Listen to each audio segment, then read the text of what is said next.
My urges. Ouch. It's beginning to look a lot like Christmas. Everywhere you go. Take a look at the 5 and 10, glistening once again.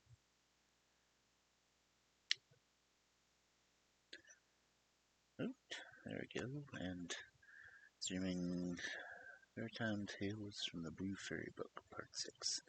Oh, that came up. Good. Now let's go ahead and pop up here because I'm here. And love how it just doesn't automatically load me. It's crazy. I get my own stream delay, so that's just craziness altogether. Why do I have it open twice? Let me check something.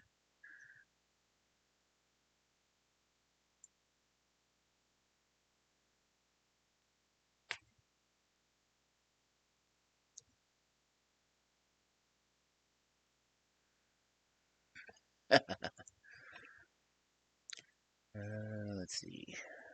Making sure everything is happening, because happening is a good thing. Oh, good. Twitch thing went through. Okay, yeah. It's beginning to look a lot like... No, I'm not going to go to the crossroads. Or the watchtower. Because, we're in the watchtower. There's stuff going on. Ouch. Man. I got freeze with as much as I'm itching lately. It's just dry fluff.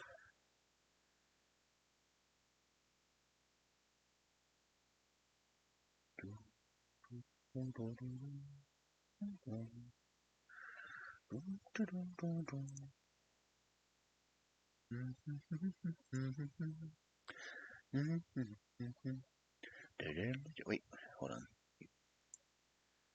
Settings. It's beginning to look a lot like Christmas. I want the microphone to be this one. Yeah. Soon the bells will chime. And the thing that'll make them ring are the carols that you sing right within your heart. Yeah. And 9:02, so we got a couple minutes. So, hi there. How's everyone doing? Let's see. No, I don't want to pull that up because that'll show up on stream. I hate to dox people that are here. So I will have to check it later. Yep, see, there it is. Right there. It shows up on screen. But anyway.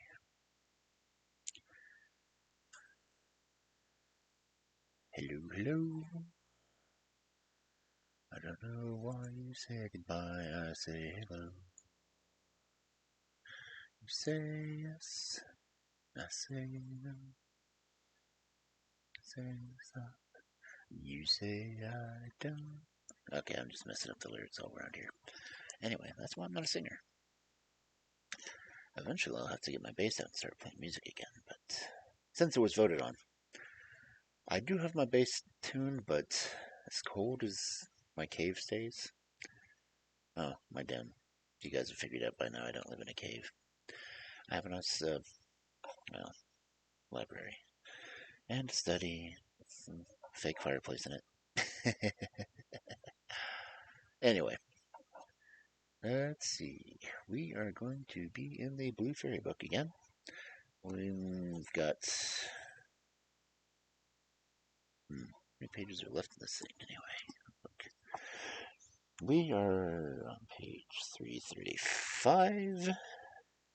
And the last page with stories on it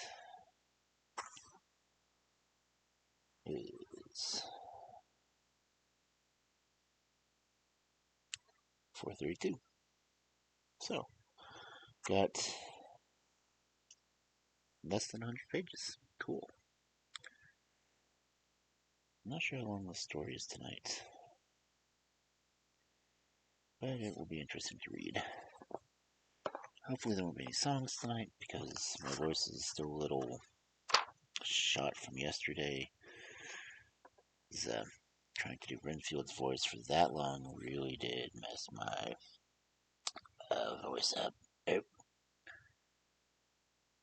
sounding like Renfield now. Then got a fly in my throat. Just kidding. Oh, I love a story when it says a line like, "You saucy villain."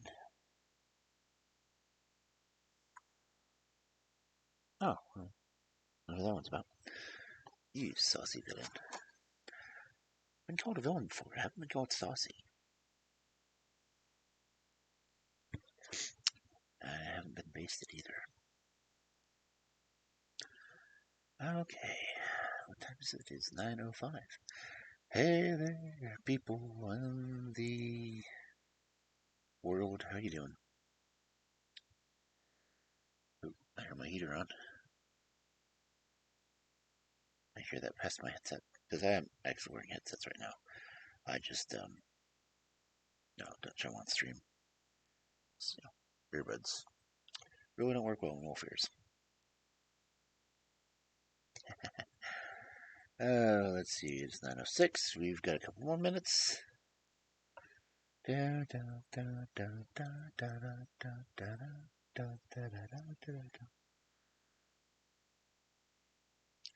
The first story we have tonight is Bluebeard. It'd be interesting to have a Bluebeard, honestly. My hair isn't quite that color yet. I'm still, tan beard.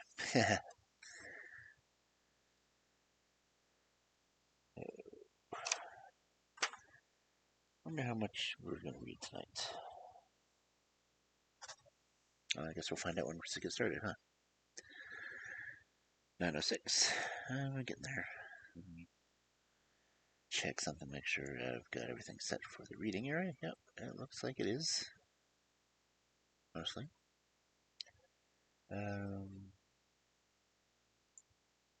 Oh, it's not. Glad I looked. I would hate for my audio to be gone.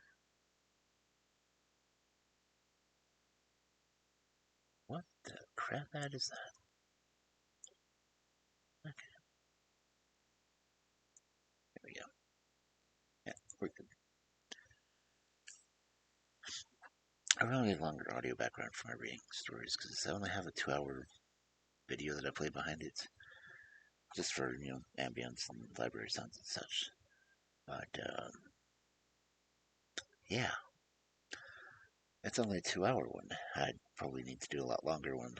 It's like my Christmas stories that I've been reading that may end up just broadcasting as a playlist on Christmas Eve. I've got a 10-hour fireplace loop that I'm playing on that one. And, I do like reading stories by fire. And chestnuts roasting on an open fire. Jack Frost nipping at your nose. Yuletide carols being sung by a choir. And folks dressed up like Eskimos. Let's see, it is 16th. We only have 9 days left till Christmas. I'm pretty sure there's other holidays going on right now, but I'm not that good at keeping track of calendars. I'm not that good at keeping track of time. If you haven't noticed, I do a lot of things more by lunar cycle than days. Like when I do special events, it's usually based off of something. Well, that's because, well, I'm a wolf. It's easier to track the moon than it is for, human days and the Gregorian calendar. Everything I think Gregorian calendar, I think of Gregorian chants, and, well, that just leads me to Monty Python and the chanting on that one. So, oh, wait, it is almost time. It is 9:09.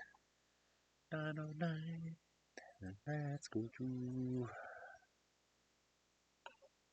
What day? No. Cats running around behind me. Squirrel! What do you do, cat? Okay. I have little furry kids running on my feet. Anyway, reading room. There we go. Alright, it is 9:10, so let's get into the story, shall we? Our first story for the night, Bluebeard. Old enough, not about a pirate. There's a pirate movie called Bluebeard, but no, that's entirely different. Anyway, Bluebeard.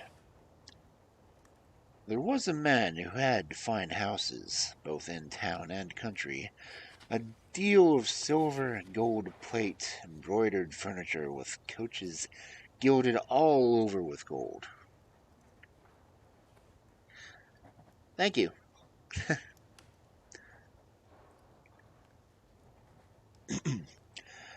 This man was so unlucky as to have a blue beard, which made him so frightfully ugly, hey, what's wrong with the beard, that all the women and girls ran away from him.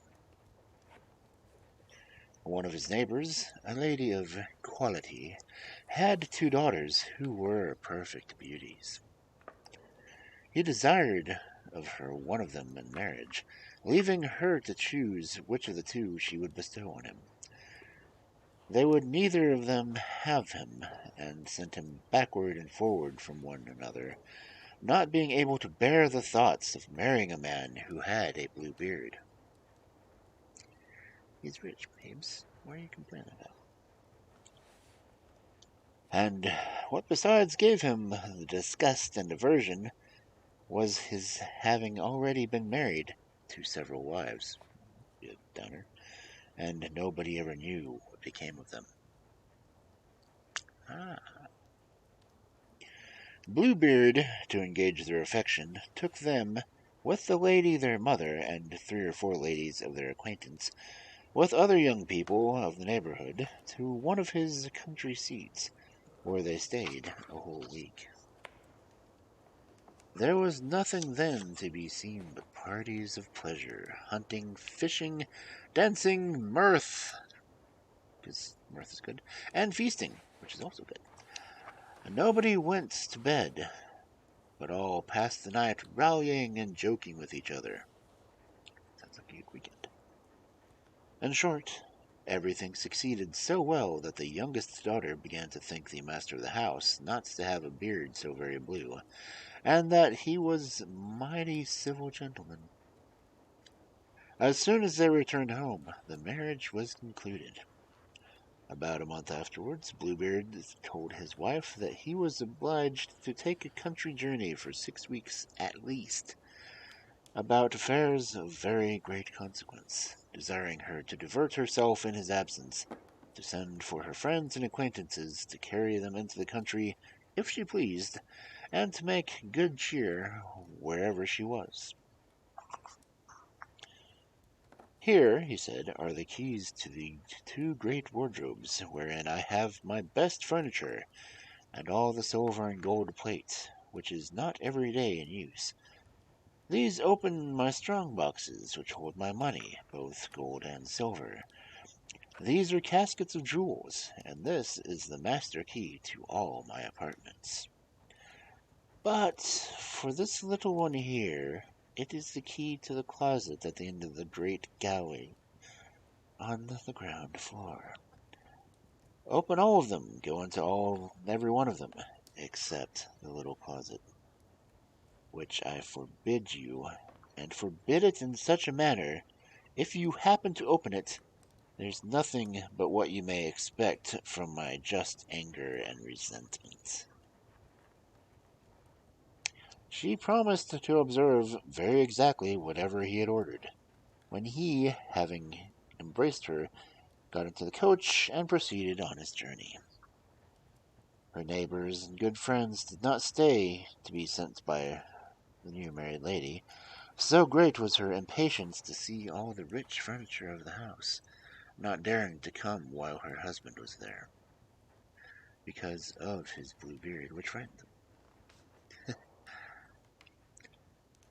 How you doing? Glad you came in. They ran through all the rooms, closets, and wardrobes, which were all so fine and rich that they seemed to surpass one another. After that, they went up to the two great rooms, where was the best and richest furniture. They could not sufficiently admire the number and beauty of the tapestry, beds, couches, cabinets, stands, tables, and looking-glasses in which you might see yourself from head to foot. Some of them were framed with glass, others with silver, plain and gilded, the finest and most magnificent ever were seen. You're welcome. They ceased not to extol the envy and happiness of their friend, who in the meantime in no way diverted herself into looking upon all these riches, because of the impatience she had to go and open the closet to the ground floor. She was so much pressed by her curiosity, without considering that it was very uncivil to leave her company. She went down the little back staircase, and with such excessive haste that she had twice or thrice like to have broken her neck. Don't run downstairs. On being come to the closet door, she made to stop for some time, thinking upon her husband's orders, and considering what unhappiness might attend her if she were disobedient. But the temptation was so strong that she could not overcome it. She then took the little key and opened it, trembling, but could not at first see anything plainly, because the windows were shut. After some moments, she began to perceive that the floor was all covered over with clotted blood, on which lay the bodies of several dead women, ranged against the wall. These were the wives whom Bluebeard had married and murdered, one after another. Though she should have died for fear, and the key which she pulled back out of the lock fell out of her hand. After having somewhat recovered her surprise, she took up the key, locked the door, and went upstairs to her chamber to recover herself. But she could not. She was so much frightened.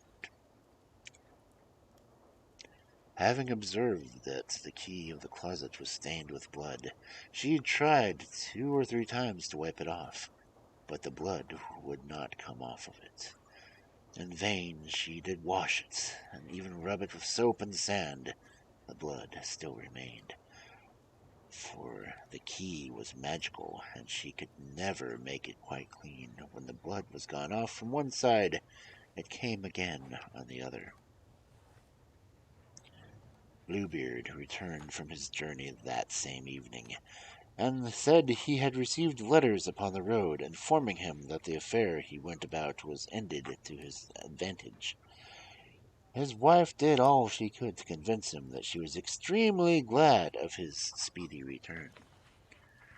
Next morning he asked her for the keys, which she gave him, but with such a trembling hand that he easily guessed what had happened. "What?" he said. "Is not the key of my closet among the rest?" "I must certainly have left it above upon the table," she said. "Fail not," said Bluebeard. "Bring it to me presently." After several going backwards and forwards, she was forced to bring him the key. Bluebeard, having very attentively considered it, said to his wife, "How come this blood upon the key?" "I do not know," cried the poor woman, paler than death. "You do not know?" replied Bluebeard. "I very well know. You were resolved to go into the closet, were you not? Mighty well, madam. You shall go in, and take your place among the ladies you saw there." Upon this she threw herself at her husband's feet, and begged his pardon with all the signs of true repentance, vowing that she would never more be disobedient. She would have melted a rock, so beautiful and so sorrowful she was, but Bluebeard had a heart harder than any rock. "You must die, madam," he said, "and that presently." Since I must die, answered she, looking upon him with her eyes bathed all in tears, give me some little time to say my prayers. I give you, replied Bluebeard, half a quarter of an hour, but not 1 moment more. When she was alone, she called out to her sister and said to her, Sister Anne, for that was her name, go up, I beg you, upon the top of the tower, and look if my brothers are not coming. They promised that they would come by today, and if you see them, give them a sign to make haste. Her sister Anne went up on top of the tower, and the poor afflicted wife cried out from time to time, Anne, Sister Anne, do you see anyone coming? And Sister Anne said, I see nothing but the sun, which makes a dust, and the grass, which looks green. In the meanwhile, Bluebeard, holding a great saber in his hand, cried out as loud as he could bawl for his wife, Come down instantly, or I shall come up to you.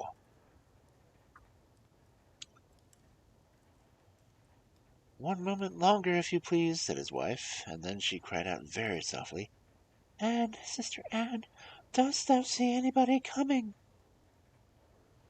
And Sister Anne answered, I see nothing but the sun, which makes a dust, and the grass, which is green. Come down quickly, cried Bluebeard, or I will come up to you. I am coming, answered his wife, and then she cried, Anne, Sister Anne, dost thou see anyone coming? I see, replied Sister Anne, a great dust, which comes on the side here. Are they my brothers? Alas, no, my dear sister. I see a flock of sheep. Will you come down? Cried Bluebeard. A moment longer, said his wife, and then she cried out, Anne, Sister Anne, dost thou see nobody coming? I see, she said, 2 horsemen, but they are yet a great deal way off. God be praised, replied the poor wife joyfully. They are my brothers. I will make them a sign, as well as I can, for them to make haste.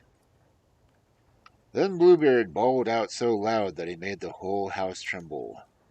The distressed wife came down and threw herself at his feet, all in tears, with her hair about her shoulders. This signifies nothing, says Bluebeard. You must die. Then, taking a hold of her hair with one hand, lifting up the sword with the other, he was going to take off her head. The poor lady, turning about to him and looking him with her dying eyes, desired him to afford her one little moment to recollect herself. No, no, he said. Recommend thyself to God. And just as he was about to strike, at the very instant there was such a loud knocking at the gate that Bluebeard made a sudden stop. The gate was opened, and presently entered 2 horsemen, who, drawing their swords, ran directly to Bluebeard. He knew them to be his wife's brothers, one a dragoon, and the other a musketeer, so that he ran away immediately to save himself. But the 2 brothers pursued so close that they overtook him before he could get to the steps of the porch, when they ran their swords through his body and left him dead. The poor wife was almost dead as her husband, and had not strength enough to rise to welcome her brothers. Bluebeard had no heirs, and so his wife became mistress of all his estate. She made use of one part of it to marry her sister Anne to a young gentleman who had loved her a long while, another part to buy captain's commissions for her brothers, and the rest to marry herself to a very worthy gentleman who made her forget the ill time she had passed with Bluebeard. Okay, yeah, so ugly guy, loaded, apparently a multiple widower because he killed his wives. Yeah, good stories. Let's tell kids more of these.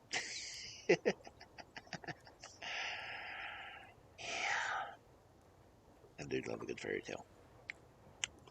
Anyway, our next wonderful story, The Princess on the Glass Hill. Once upon a time, there was a man who had a meadow which lay on the side of a mountain, and in the meadow there was a barn in which he stored hay. But there had not been much hay in the barn for the past 2 years, for every St. John's Eve, when the grass was the height of its vigor, it was all eaten up, just as if a whole flock of sheep had gnawed it down to the ground during the night. This happened once, and it happened twice. But then the man got tired of losing his crop, and said to his sons, he had 3 of them, the third one was called Cinderlad, or Ashlad, depending on which country you're in, that one of them must go to sleep in the barn on St. John's night, for it was absurd to let grass be eaten up again, blade and stalk, as it had been for the last 2 years. And the one who went must keep a sharp watch out, said the man. The eldest was quite willing to go to the meadow. He would watch the grass, he said, and he would do it so well that neither man nor beast, nor even the devil himself, should have any of it. See where this is going. So, when evening came, he went to the barn and lay down to sleep. But when night was drawing near, there was such a rumbling and such an earthquake that the walls and roof shook again. And the lad jumped up and took to his heels as fast as he could, and never even looked back, and the barn remained empty that year, just as it had been the last 2. Next St. John's Eve, the man again said that he could not go on this way, losing all the grass in the outlying field year after year, and that one of his sons must go there and watch it, and watch well, too. So the next oldest son was willing to show what he could do. He went to the barn and lay down to sleep, as his brother had done. But when night was drawing near, there was a great rumbling, and then an earthquake, which was even worse than that of the former St. John's night. And when the youth heard it, he was so terrified, and went off, running as if on a wager.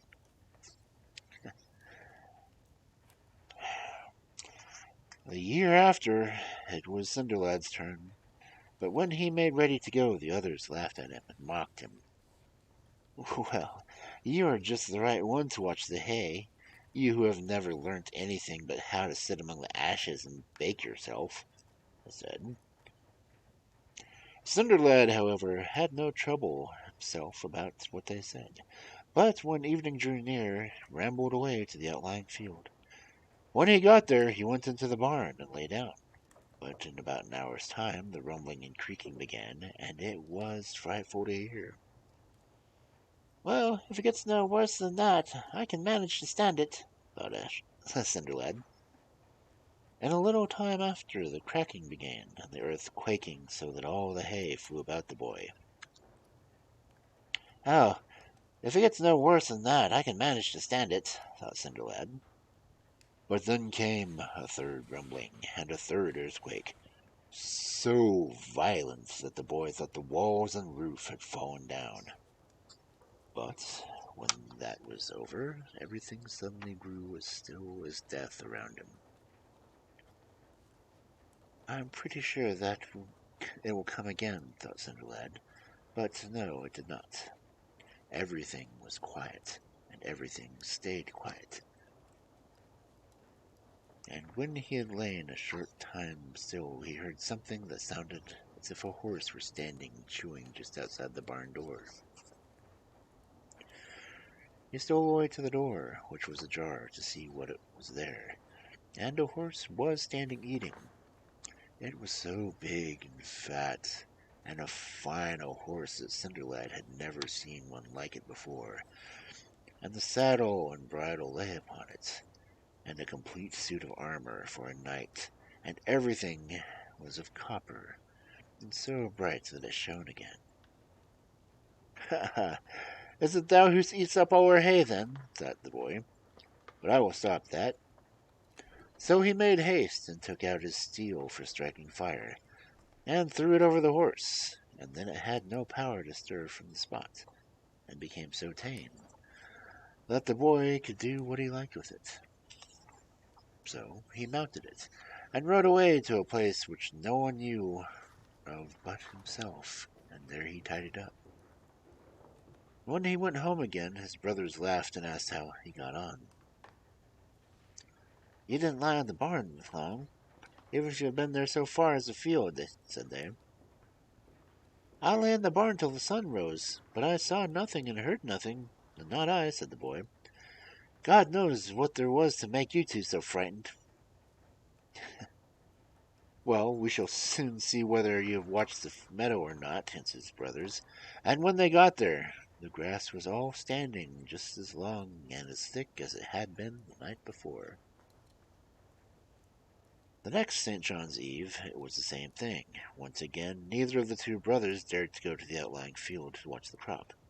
But Cinderlad went, and everything happened exactly the same as on the previous St. John's Eve.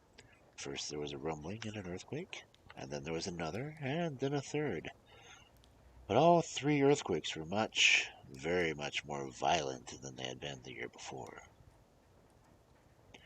Then everything became still as death again, and the boy heard something chewing outside the barn door. So he stole so softly as he could to the door, which was slightly ajar, and again there was a horse standing close by the wall of the house, eating and chewing, and it was far larger and fatter than the first horse, and it had a saddle on its back, and a bridle was on it too, and a full suit of armor for a knight, all of bright silver, and as beautiful as anyone could wish to see. "Ho, ho," thought the boy, "is it thou who eatest up our hay in the night? But I will put a stop to that." So he took out his steel for striking fire, and threw it over the horse's mane, and the beast stood there, quiet as a lamb. Then the boy rode this horse too, away to the place where he kept the other, and then he went home again. "I suppose you will tell us that you have watched well again this time," said his brothers. "Well, so I have," said Cinderlad. So they went there again, and there was the grass, standing as high and as thick as it had the night before, but it had not make them any kinder to Cinderlad. Then the third St. John's night came. Neither of the two elder brothers dared to lie in the outlying barn to watch the grass, for they had been so heartily frightened the night that they had slept there, that they could not get over it. But Cinderlad dared to go, and everything happened just the same as the two former nights. There were three earthquakes, each worse than the other, and the last flung the boy from one wall to the barn to the other. But then everything suddenly became still as death.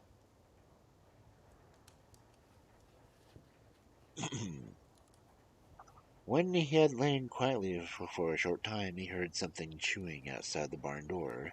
Then once more he stole to the door, which was slightly ajar, and behold, a horse was standing just outside it, which was much larger and fatter than the other two horses he had caught. "Ho, ho! It is thou who art eating our hay all this time," thought the boy, "but I will put a stop to that." So he pulled out his seal for striking fire, and threw it over the horse, and it stood as still as if it had been nailed to the field, and the boy could do just what he liked with it. Then he mounted it, and rode away to the place where he had the other twos. Then he went home again. Then the two brothers mocked him just as they had before, and told him that they could see that he must have watched the grass very carefully that night, for he looked just as if he were walking in his sleep. But Cinderlad did not trouble himself with that, but just bade them to go to the field and see. They did go, and this time, too, the grass was standing, looking as fine and thick as ever. The king of the country in which Cinderlad's father dwelt had a daughter, whom he would give to no one who could not ride up the top of the glass hill, for there was a high hill of glass, slippery as ice, and it was close to the king's palace. Upon the very top of this the king's daughter was to sit, with three golden apples in her lap, and the man who could ride up and take the 3 golden apples should marry her, and have half the kingdom. I just don't make stories like these do. Upon the very top... Oh, wait. The king had then proclaimed in every church in the whole kingdom, and in many other kingdoms too. The princess was very beautiful, and all who saw her fell violently in love with her, in spite of being themselves. So it was needless to say that all the princes and knights were eager to win her. And, half the kingdom besides. But that was the cause they came riding hither and from the very end of the world, dressed so splendidly that their raiments gleamed in the sunshine, and riding on horses which seemed to dance as they went. And there was not one of these princes who did not think that he was sure to win the princess. When the day appointed that the king had come, there was such a host of knights and princes under the glass hill that they seemed to swarm, and everyone who could walk or even creep was there too, to see who won the king's daughter. Cinderlad's 2 brothers were there too, but they would not hear of letting him go with them, for he was so dirty and black, sleeping from the grubbing among the ashes, that they said everyone would laugh at him, and if they had seen him in company with such an oaf. "Oh, then I will go all alone, by myself," said Cinderlad. When the 2 brothers got to the glass hill, all the princes and knights were trying to ride up it, and their horses were in foam.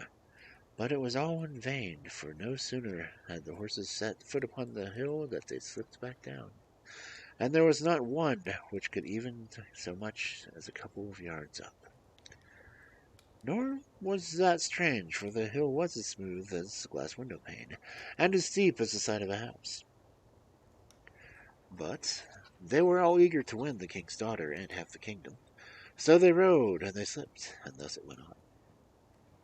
At length all the horses were so tired that they could do no more, and so hot that foam dropped from them, and the riders were forced to give up the attempt.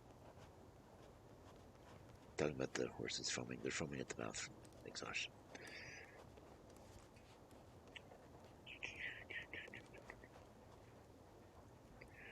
The king was just thinking that he would cause it to be proclaimed that the riding should begin afresh on the following day, when perhaps it might go better.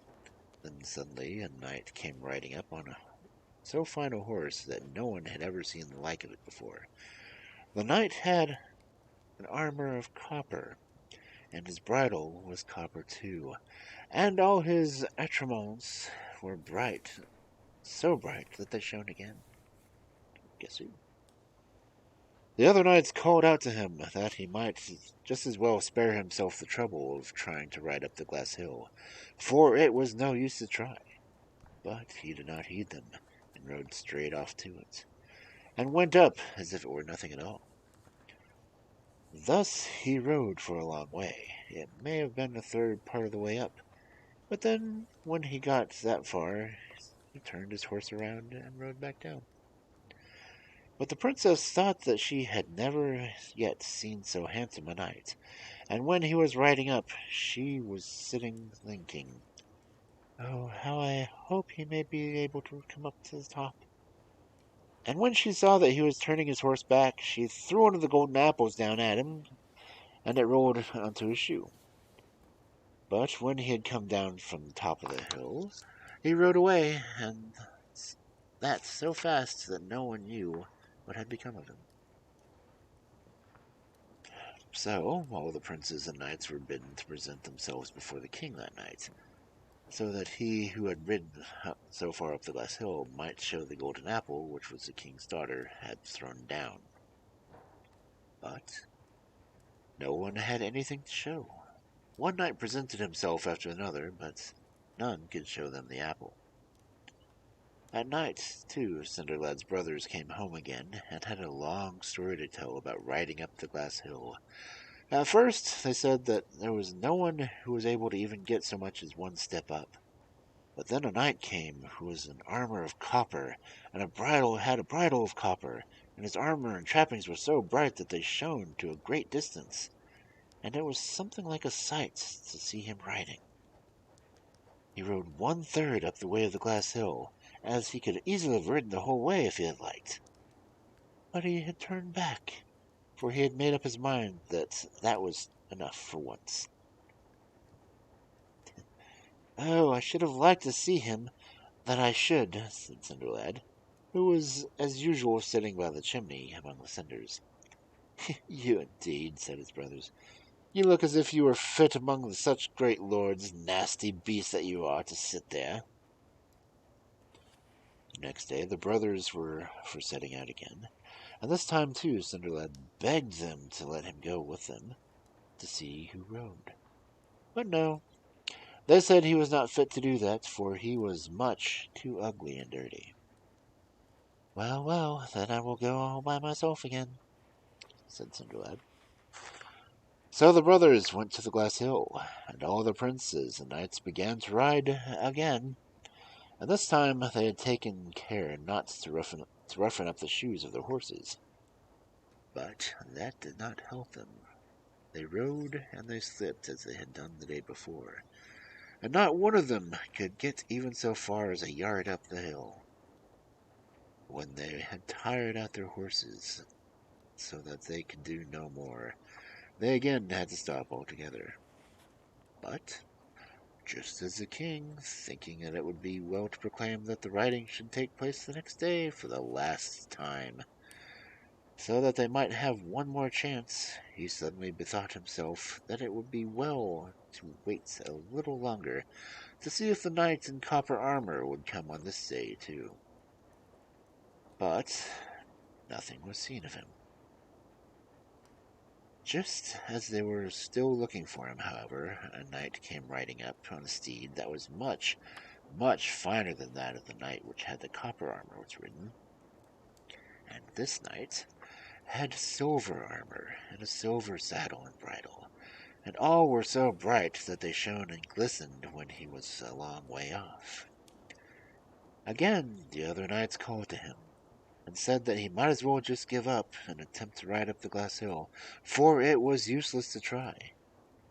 But the knight paid them no heed, and rode straight away to the glass hill, and went still farther up than the knight in the copper armor had gone. But when he had ridden 2/3 of the way up, he turned his horse around and rode back down. The princess liked this knight still better than she had liked the other. Princesses, really. And sat longing that he might be able to get up above. And when she saw him turning back, she threw the second apple at him, and it rolled off into his shoe. And as soon as he got down the glass hill, he rode away so fast that no one could see what had become of him. Princesses. In the evening, when everyone was to appear before the king and princess in order that he who had the golden apple might show it, one knight went in after another, but none of them had a golden apple to show. At night the two brothers went home as they had done the night before, and told how things had gone, and how everyone had ridden, but no one had been able to get up that hill. But last of all, they said, came one in silver armor, and he had a silver bridle on his horse and a silver saddle, and, but he could ride. He took his horse 2/3 of the way up the hill. Then he turned back. He was a fine fellow, said the brothers, and the princess threw the second golden apple to him. "Oh, how I'd have liked to see him too," said Cinderlad. "Oh, indeed, he was a little brighter than the ashes that you are still scrubbing around in, you dirty black creature," said the brothers. On the third evening, went just as on the former days. Cinderlad wanted to go with them to look at the riding, but the two brothers would not have him in their company, and when they got to the glass hill, there was no one who could ride up even so far as a yard up, and everyone waited for the knight in the silver armor. But he was neither to be seen nor heard of. At last, after a long time, came a knight riding upon a horse that was such a fine one, its equal had never yet been seen. The knight had golden armor, and the horse with a golden saddle and bridle, and these were all so bright that they shone and dazzled everyone, even while the knight was still a great distance away. The other princes and knights were not even able to call him and tell him how useless it was to ascend the hill, so amazed were they at the sight of his magnificence. He rode straight away to the glass hill, and galloped up it as if there were no hill at all, so that the princess had not even time to wish that he might get to the whole way. As soon as he had ridden up to the top, he took the third golden apple from the lap of the princess, then turned his horse about and rode down again, and vanished from their sight before anyone was able to say a word to him. When the two brothers came home again that night, they had much to tell about how the riding had gone off that day, and at last they told about the knights and the golden armor, too. He was a fine fellow, that was. Such another splendid knight is not to be found on earth, said the brothers. Oh, how I should have liked to see him, too, said Cinderlad. Well, he shone nearly as brightly as the coal heaps that thou art always lying raking about, dirty black creature that you are. The next day, all the knights and princes were to appear before the king and princess. It had been too late for them to do it the night before. In order that he who had the golden apple might produce it, they all went in turn. First the princes, then the knights, but none of them had the golden apple. Somebody must have it, said the king, for with our own eyes we all saw the man ride up and take it. So he commanded that everyone in the kingdom should come to the palace and see if he could show the apple. And one after the other they all came, but no one had the golden apple. And after a long, long time, Cinderlad's two brothers came likewise.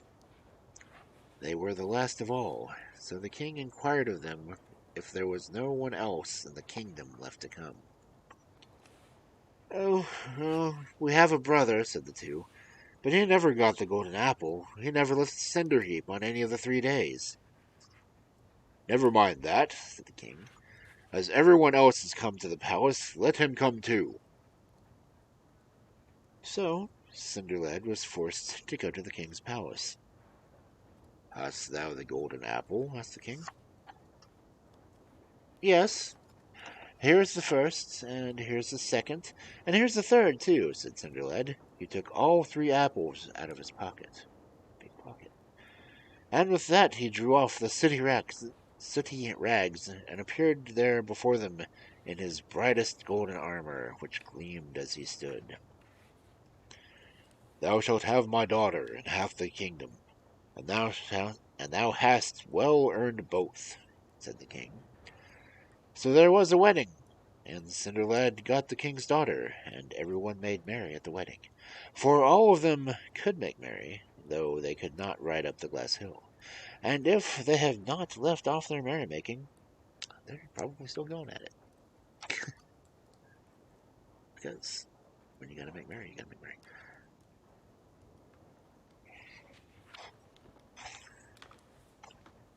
So the reason I called Cinderlad Ashlad is because Ashlad is typically the Norwegian version of it, where Cinderlad is more the Germanic and French version. So, there's your history for the day. Anyway. Oh god, this is going to be a hard name to say.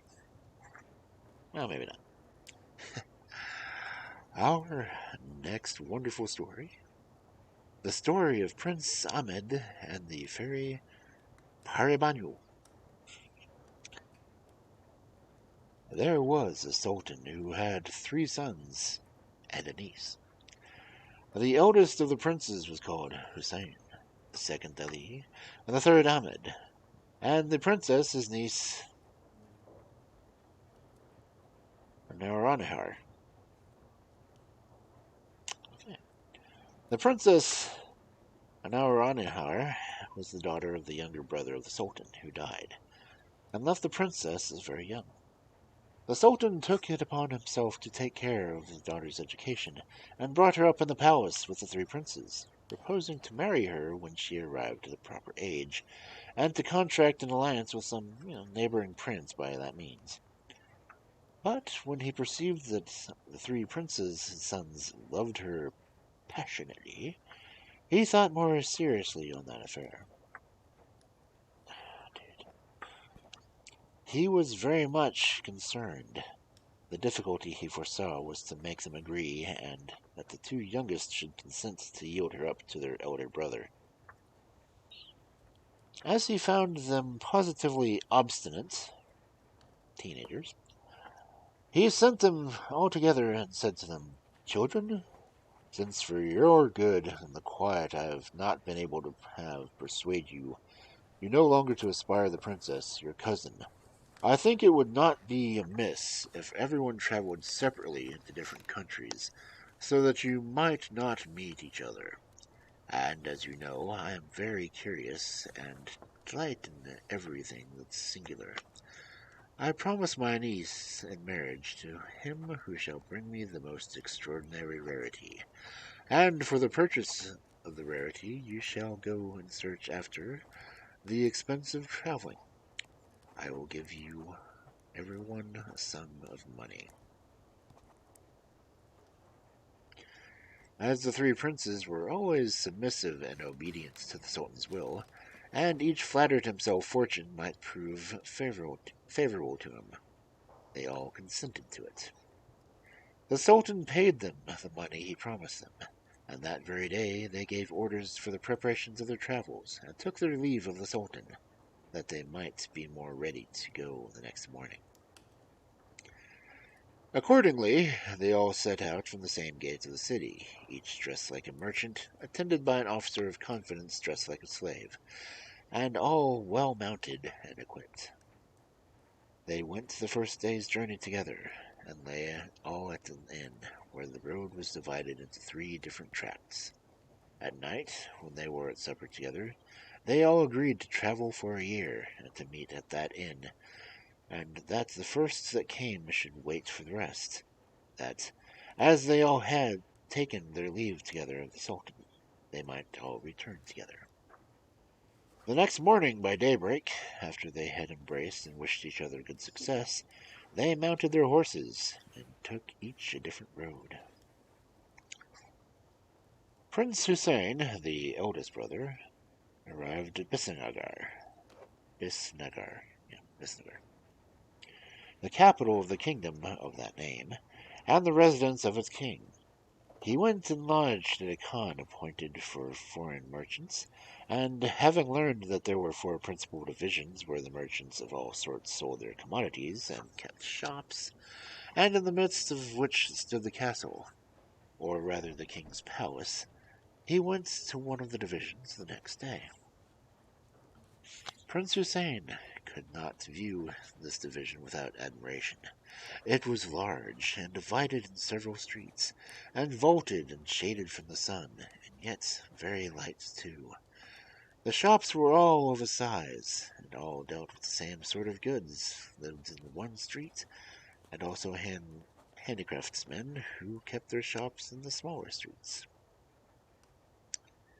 The multitude of shops, stocked with all sorts of merchandise, as the finest linens from several parts of India, some painted in most lively colors, and representing beasts, trees, and flowers, silks and brocades from Persia, China, and other places, porcelain both from Japan and China, and tapestries surprised him so much that he knew not how to believe his own eyes. But when he came to the goldsmiths and jewelers, he was in a kind of ecstasy to behold such prodigious quantities of wrought gold and silver, and was dazzled by the luster of the pearls, diamonds, rubies, emeralds, and other jewels exposed for sale. Another thing Prince Hussein particularly admired was the great number of rose sellers who crowded the streets, for the Indians are such great lovers that they flower that no one will stir without a nosegay in the hand or a garland on his head, and the merchants kept them in pots in their shops. that the air is perfumed perfectly. After Prince Hussein had run through that division, street by street, his thoughts fully employed on the riches he had seen, he was very much tired, which a merchant perceiving civilly invited him to sit down in his shop, and he accepted, but he had not been sat down long before he saw the crier pass, with a piece of tapestry on his arm, about 6 feet square, and cried about 30 purses. The prince called to the crier and asked to see the tapestry, which seemed to him to be valued at an exorbitant price, not only for the size of it, but the meanness of the stuff, which he had examined it well. He told the crier that he could not comprehend how so small a piece of tapestry and of so indifferent appearance could be set at so high a price. The crier, who took him for a merchant, replied, "If this price seems so extravagant for you, your amazement will be greater when I tell you I have orders to raise it to 40 purses, and not to part with it under." "Certainly," answered Prince Hussein. "It must have something very extraordinary about it, which I know nothing of." "You have guessed it, sir," replied the crier, "and will own it when you come to know that whoever sits on this piece of tapestry may be transported in an instant wherever he desires to be, without being stopped by any obstacle." Cool. At this disclosure of the crier, the Prince of the Indies considered that the principal motive of his travel was to carry the Sultan, his father, home some singular rarity, thought that he could not meet with any which could give him more satisfaction. "If the tapestry," he said to the crier, "has the virtue you assign it, I shall think 40 purses too much. Not think 42 purses. 40 purses too much. I shall make a present besides." "Sir," replied the crier, "I have told you the truth, and it is an easy matter to convince you of it. As soon as you have made the bargain of 40 purses, on condition I show you the experiment. But as I suppose you have not so much about you, and to perceive them I must go with you to your khan, where you lodge, with the leave of the master of the shop. Will we go to the back shop, and I will spread the tapestry, and when we have both sat down, and you have formed the wish of you to be transported into your apartment of the khan. If we are not transported thither, it shall be no bargain, and you shall be at your liberty. As to your presence, though I am paid for my trouble by the seller, I shall receive it as a favor, and be much obliged to you and thankful." On the credit of the crier, the prince accepted the conditions, and concluded the bargain, and, having got the master's leave, they went to the back shop. They both sat down on it, and as soon as the prince formed his wish to be transported to an apartment at the khan, he presently found himself and the crier there, and, as wanted not a more sufficient proof of the virtue of the tapestry, he counted the crier out 40 pieces of gold, and gave him 20 pieces for himself. In this manner Prince Hussein became the possessor of the tapestry, and was overjoyed that at his arrival at Bensengar he had found so rare a piece, which he never disputed would gain him the hand of the Naranahar. In short, he looked upon it as an impossible thing for princes his young brothers to meet with anything to be compared with it. It was in his power, by sitting on this tapestry, to be at the place of meeting that very day. But as he was obliged to stay there for his brothers, as they had agreed, and he was curious to see the king of Bisnagars and his court, and to inform himself of the strength, laws, customs, and religion of the kingdom, he chose to make a longer abode there, and to spend some months in satisfying his curiosity.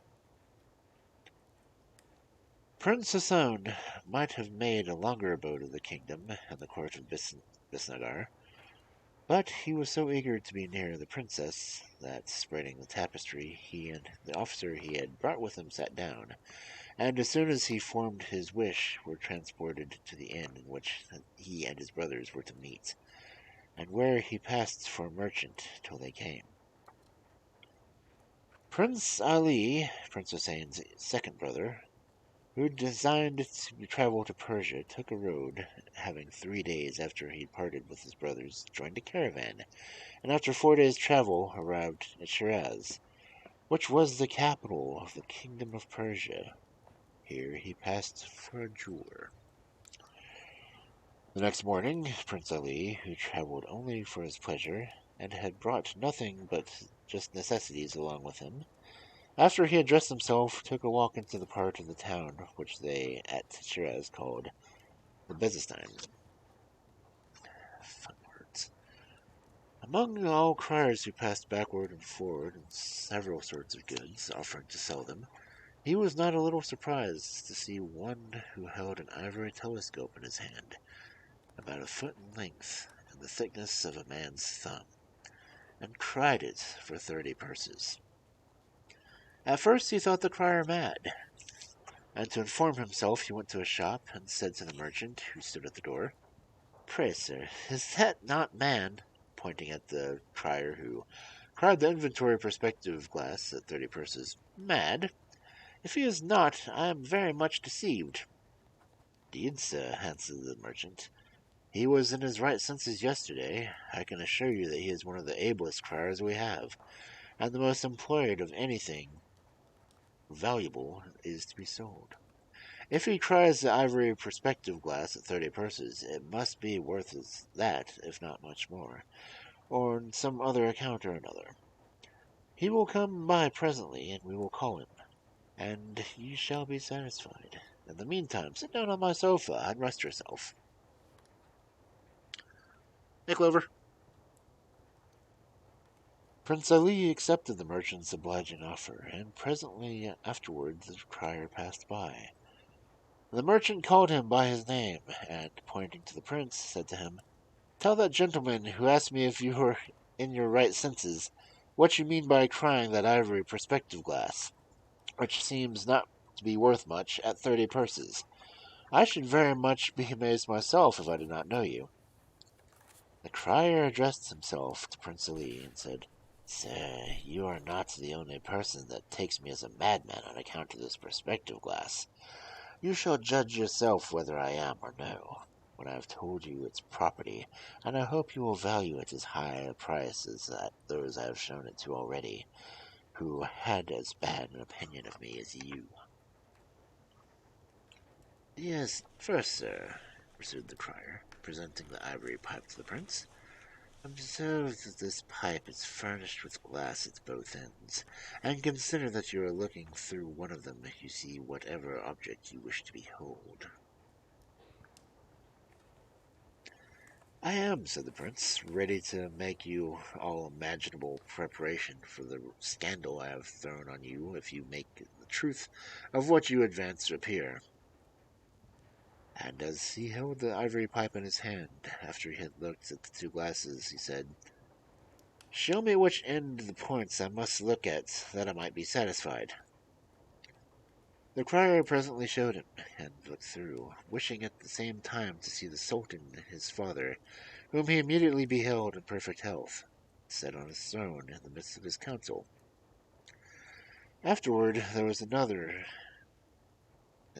nothing in the world so dear to him, after the Sultan, as the Princess Nouronihar. He wished to see her, and saw her at her toilet laughing, and in pleasant humour with her women about her. Not that kind of toilet. Prince Ali wanted no other proof to be persuaded that this perspective glass was the most valuable thing in the world, and believed that if he should neglect to purchase it, he should never meet again with such another rarity.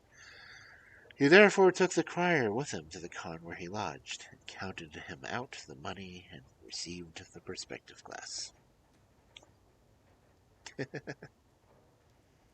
Prince Ali was overjoyed at his bargain, and persuaded himself that, as his brothers would not be able to meet with anything so rare and admirable, the Princess Nouronihar would be the recompense of his fatigue and trouble, that he thought of nothing but visiting the court of Persia incognito, and seeing whatever was curious in Shiraz and thereabouts, till the caravan with which he came returned back to the Indies.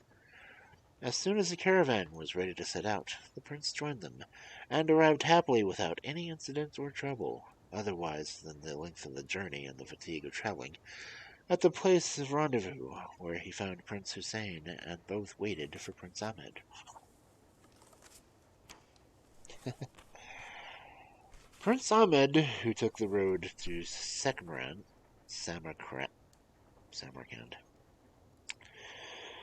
The next day after his arrival, there went, and his brothers had done, into the Byzantine, where he had not walked long, but heard a crier, who had an artificial apple in his hand, cried at 5 purses.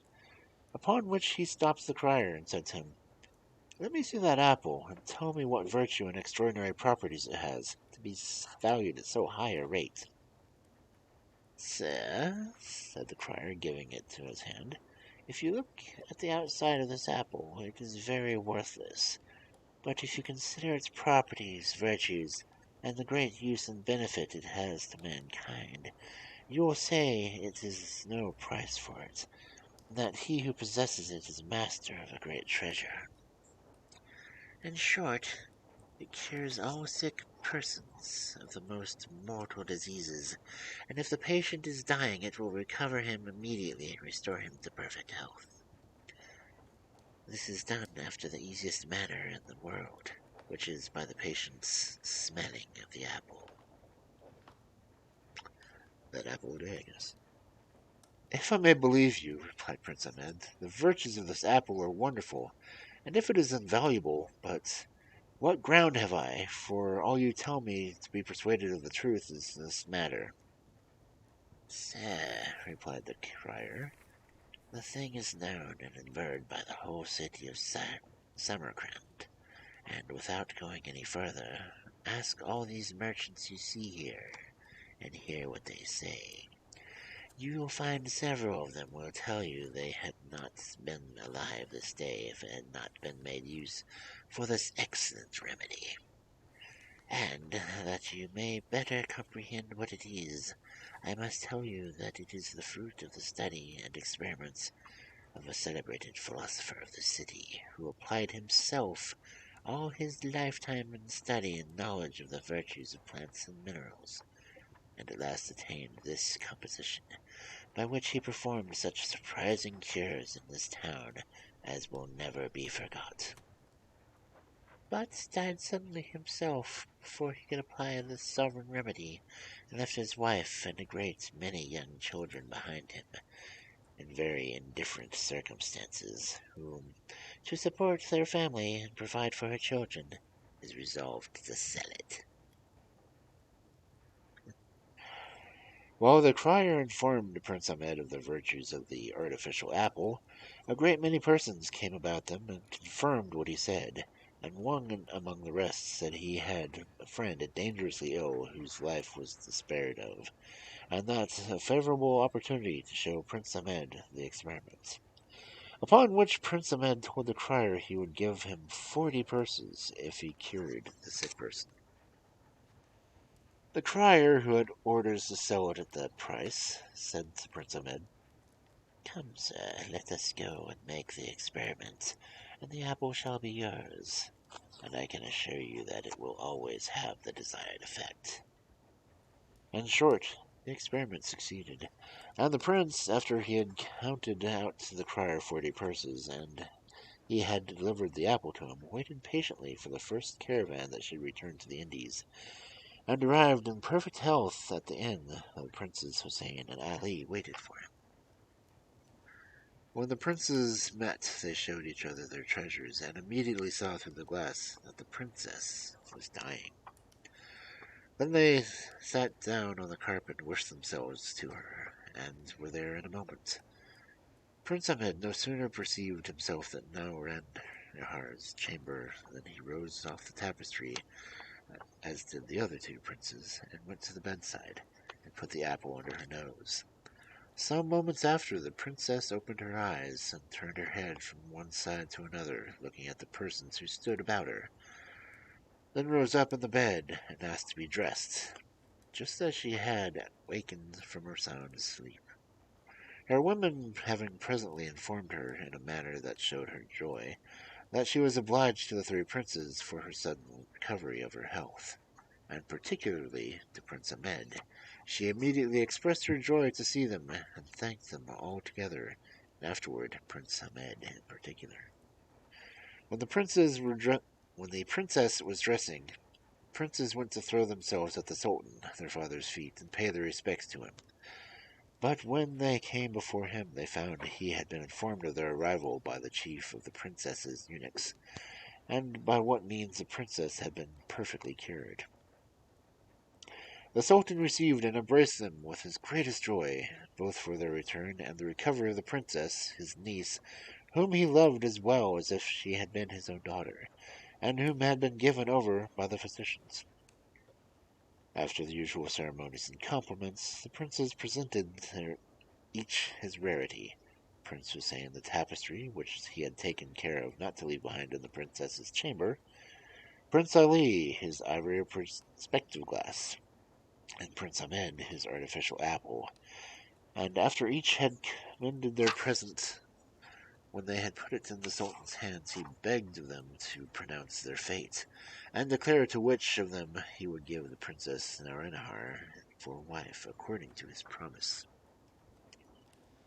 The Sultan of the Indies having heard, without interrupting them, all the princes could represent further about their rarities, and being well informed of what had happened in relation to Princess Noranahar's cure, remained some time silent, as if he were thinking on what answer he should make. At last he broke the silence and said to them, "I would declare for one of you children with a great pleasure if I could do it with justice. But consider whether I can do it or no. 'Tis true, Prince Ahmed, the princess, my niece, is obliged to your artificial apple for her cure. But I must ask you whether or not you could have been so serviceable to her if you had not known by Prince Ali's perspective glass the danger she was in, and if Prince Hussein's tapestry had not brought you so soon. Your perspective glass, Prince Ali, informed you and your brothers that you were like to lose the princess your cousin, and there you must own an obligation. You must also grant that the knowledge would have been of no service without the artificial apple and the tapestry. And lastly, Prince Hussein, the princess would be very ungrateful if she did not show her acknowledgment of the service of your tapestry, which was so necessary a means towards her cure. But consider, it would have been of little use to you if you had not been acquainted with the princess's illnesses by Prince Ali's glass, and by Prince Ahmed had not applied his artificial apple. Therefore, as neither the tapestry, ivory perspective glass, nor artificial apple have the least preference, one before the other, but, on the contrary, there is a perfect equality, I cannot grant the princess to any one of you, and the only fruit you have reaped from your travels is the glory of having equally contributed to restore her health. If all this be true, added the Sultan, you see that I must have recourse to no other means to determine certainty of the choice I ought to have made among you, and that, as there is time enough between this and night, I'll do it today. Go, and each of you, a bow and arrow, and repair to the great plain, where they exercise horses. I'll soon come to you, and declare I will give the Princess Noranahar to him that shoots the farthest."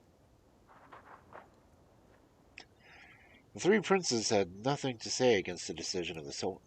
When they were out of their presence, they each provided themselves with a bow and arrow, which they delivered to one of their officers, and went to the plain appointed, and followed by a great concourse of people.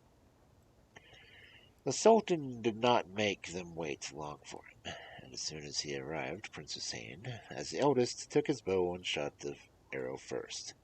Prince Ali shot next, and much beyond him, and Prince Ahmed last of all, but it so happened that nobody could see where his arrow fell, and notwithstanding all the diligence that he was used to himself and everybody else, it was not to be found near or far. And though it was believed that he shot the furthest, and that he therefore deserved Princess Naranahar, it was, however, necessary that his arrow should be found to make the matter more evident and certain.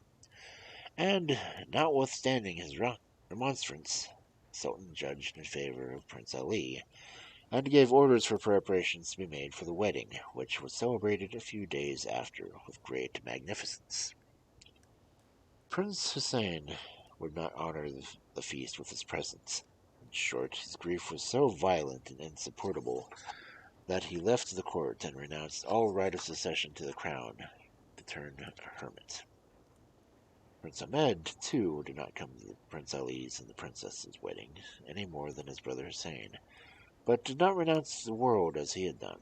But, as he could not imagine what had become of his arrow, he stole away from his attendants and resolved to search after it, that he might not anything to approach himself with. With the intent, he went to the place where the Princess Hussein's and Ali's were gathered up, and going straight forward from there, looking carefully on both sides of him, he went so far that at last he began to think his labor was in vain. But yet he could not help going forward till he came to some steep, craggy rocks, which were bounds to his journey, and were situated in a barren country about 4 leagues distant from where he set out. And he's taking a long walk. Oh, it's a second. Part 2. When Prince Ahmed came pretty nigh to these rocks, he perceived an arrow, which he gathered up, looked earnestly at it, and was in the greatest astonishment to find that it was the same arrow he shot away. Certainly, he said to himself, neither I nor any man living could shoot an arrow so far. And finding it laid flat, not sticking into the ground, he judged that it had rebounded against the rock. There must be some mystery to this, as he said again, and it may be advantageous to me, perhaps fortune, to make me amends for depriving me of what I thought was the greatest happiness, may be reserved greater blessing for my comfort. All of these rocks were full of caves, and some of these caves were deep. The prince entered into one, and looking about, cast his eyes on an iron door, which seemed to have no lock, but he feared it was fastened. However, thrusting against it, it opened, and discovered an easy descent, but no steps, which he walked down with the arrow in his hand. At first he thought he was going into a dark, obscure place, but presently a quite different light succeeded that which he came out of, and entering into a large, spacious place, about 50 or 60 paces distant, he perceived a magnificent palace, which he had not then time enough to look at. At the same time, a lady of majestic port and air advanced far from the porch, attended by a large troop of ladies, so finely dressed and beautiful that it was difficult to distinguish which was the mistress. As soon as Prince Ahmed perceived the lady, he made all the imaginable haste to go and pay his respects, and the lady, on her part, seeing him coming, prevented him from addressing his disclosure to her first, but said to him, "Come near, Prince Ahmed, you are welcome." It was no small surprise to the prince to hear himself named in a place that he had never heard of, though so nigh to his father's capital, and he could not comprehend how he should be known to a lady who was a stranger to him. At last he returned the lady's compliment by throwing himself at her feet, and rising up again, he said to her, "Madam, I return you 1,000 thanks for the assurance you give me for a welcome to the place, which I believed my most impudent curiosity had made me penetrate too far. But, madam, may I, without being guilty of ill manners, dare to ask you by what adventure you know me, and how you, who live in the same neighborhood with me, should be so great a stranger to me?" "Prince," said the lady, "let us go into the hall, there I will gratify you and your request." After these words, the lady led Prince Ahmed into the hall. Then she sat down on a sofa, and when the prince by her entreaty had done so the same, she said, "You are surprised, you say, that I should know and not be known by you. But you will be no longer surprised when I inform you who I am. You are undoubtedly sensible that your religion teaches you to believe that the world is inhabited by genies as well as men. I am the daughter of one of the most powerful and distinguished genies, and my name is Paribanou. The only thing that I have to add is that you seem worthy of a more happy fate than that of possessing the Princess Noranahar, that you might attain to. I was present when you drew your arrow, and foresaw it would not go beyond Princess Haines. I took it in the air and gave it the necessity motion to strike against the rocks near which you found it. And I tell you that it lies in your power to make use of the favorable opportunity which presents itself to make you happy." As Princess Paribanou pronounced these last words with a different tone, and looked at the same time tenderly upon Prince Ahmed, with a modest blush on her cheeks, it was no hard matter for the prince to comprehend what happiness she meant. He presently considered that the Princess Noranahar would never be his, and that the Fairy Paribanou excelled her beauty infinitely, with agreeable wit, and, as much as could be conjectured by the magnificence of the palace, in immense riches. He blessed the moment that he thought of seeking after his arrow a second time, and, yielding to his love, "Madam," replied he, "should I all my life have the happiness of being your slave, and the admirer of many charms which ravish my soul, I should think myself the most blessed of men. Pardon in me the boldness which inspires me to ask this favor, and don't refuse to admit me into your court, a prince who is entirely devoted to you." "Prince," answered the fairy, "will you not pledge your faith to me, as well as I give mine to you?" "Yes, madam," replied the prince, in an ecstasy of joy. "What can I do better and with greater pleasure? Yes, my sultaness, my queen, I'll give you my heart without the least reserve." "Then," answered the fairy, "you are my husband and I am your wife. But, as I suppose," pursued she, "that you have eaten nothing today, a slight repast shall be served up for you, while preparations are making for our wedding feast at night, and then I shall show you the apartments of my palace, and you shall judge if this hall is not the meanest part of it." Some of the fairy's women, who came into the hall with them, and guessed her intentions, went immediately out, and returned presently with some excellent meats and wines.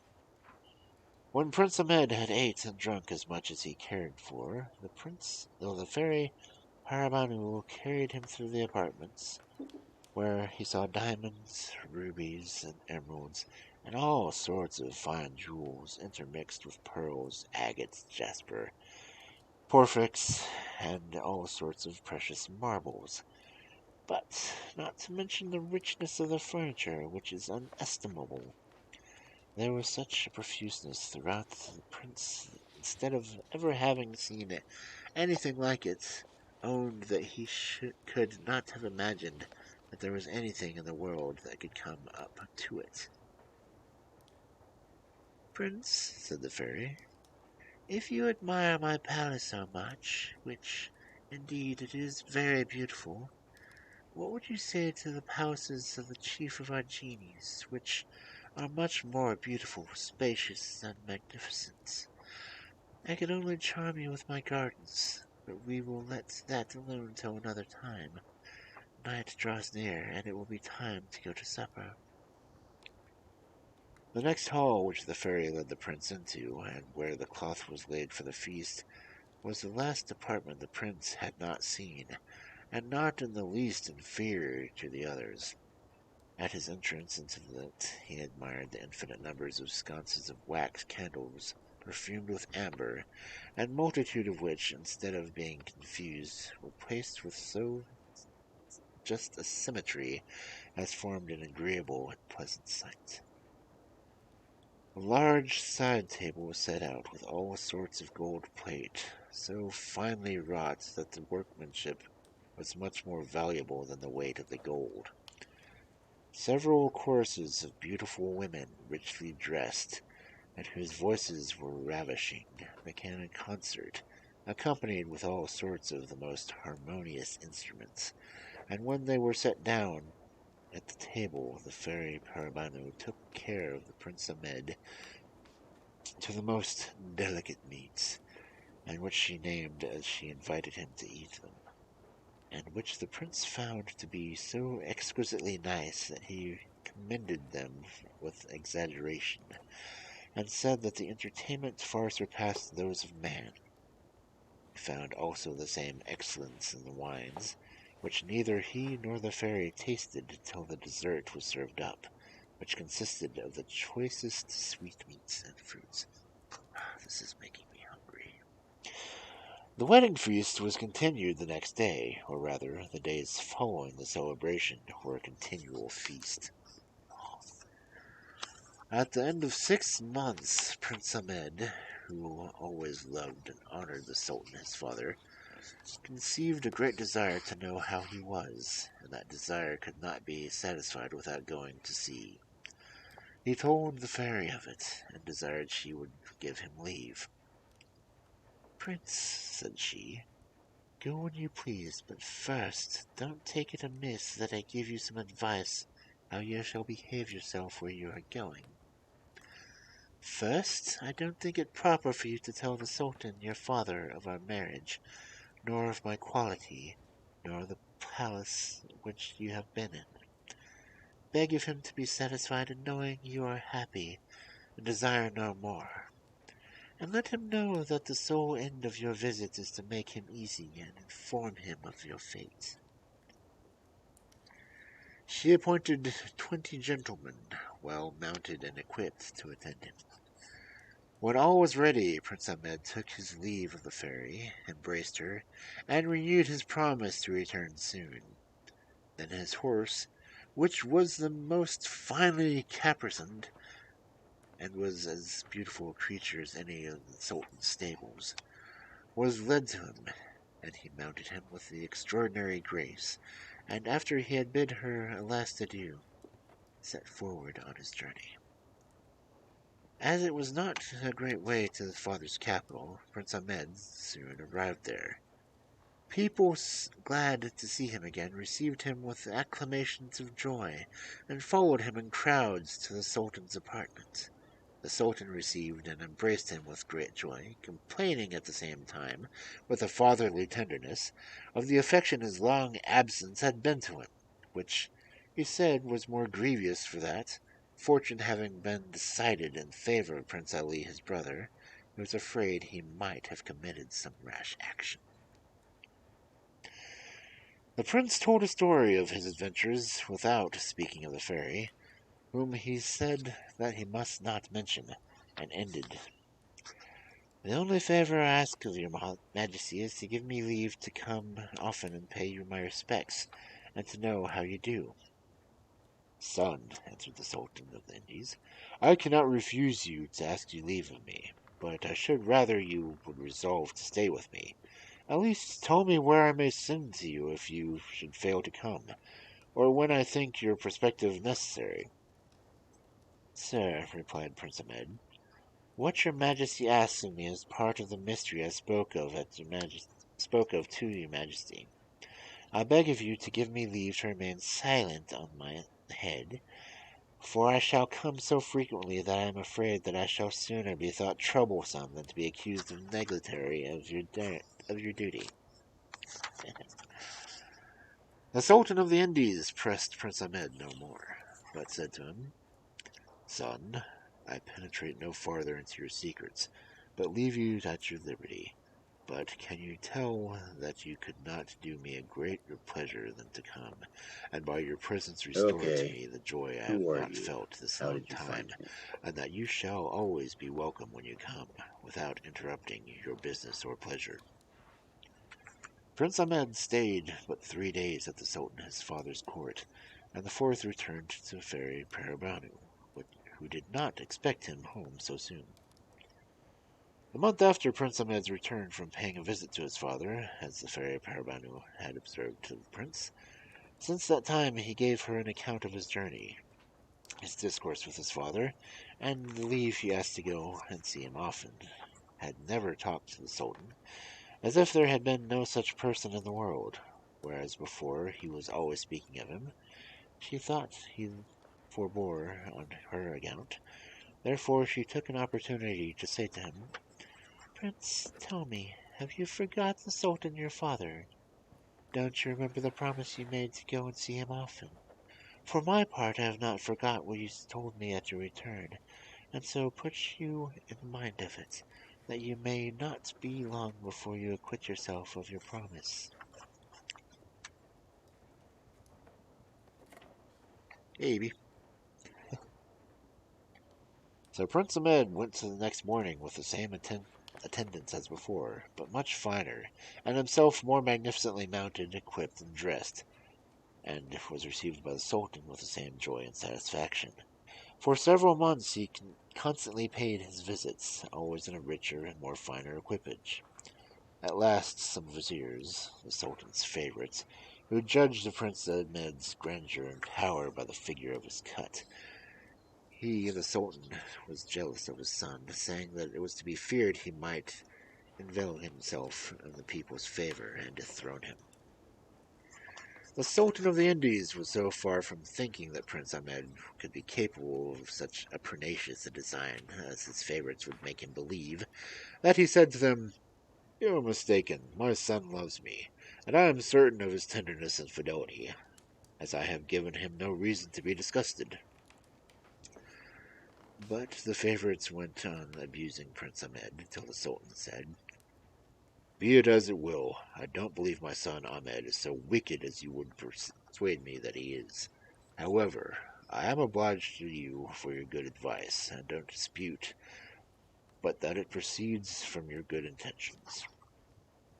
The Sultan of the Indies said that his favourites might not know the impressions their discourse had made on his mind, which had so alarmed him that he resolved to have Prince Ahmed watched unknown to his Grand Vizier.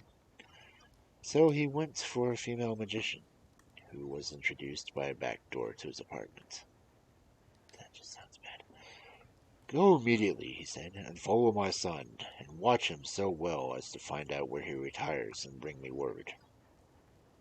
The magician left the Sultan, and, knowing the place where Prince Ahmed found his arrow, went immediately thither, and hid herself near the rocks so that nobody could see her. The next morning Prince Ahmed set out at daybreak, without taking leave either of the Sultan or any of his court, according to the custom. The magician, having seen him coming, followed him with her eyes, till on the sudden she lost sight of him and his attendants. As the rocks were very steep and craggy, they were insurmountable barriers, so that the magician judged that they were but two things for it. Either the prince retired into some cavern, or abode of genies and fairies.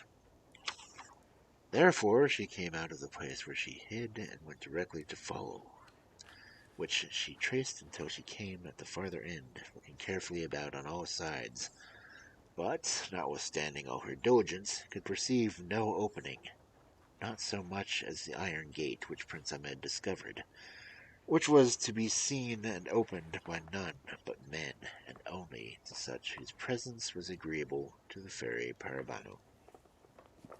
The magician, who saw it was in vain for her to search any farther, was obliged to be satisfied with the discovery she had made, and returned to the Sultan on account. The Sultan was very pleased with the magician's conduct, and said to her, "Do as you think fit. I'll wait patiently the event of your promises." And to encourage her, he made her a present of a diamond of great value.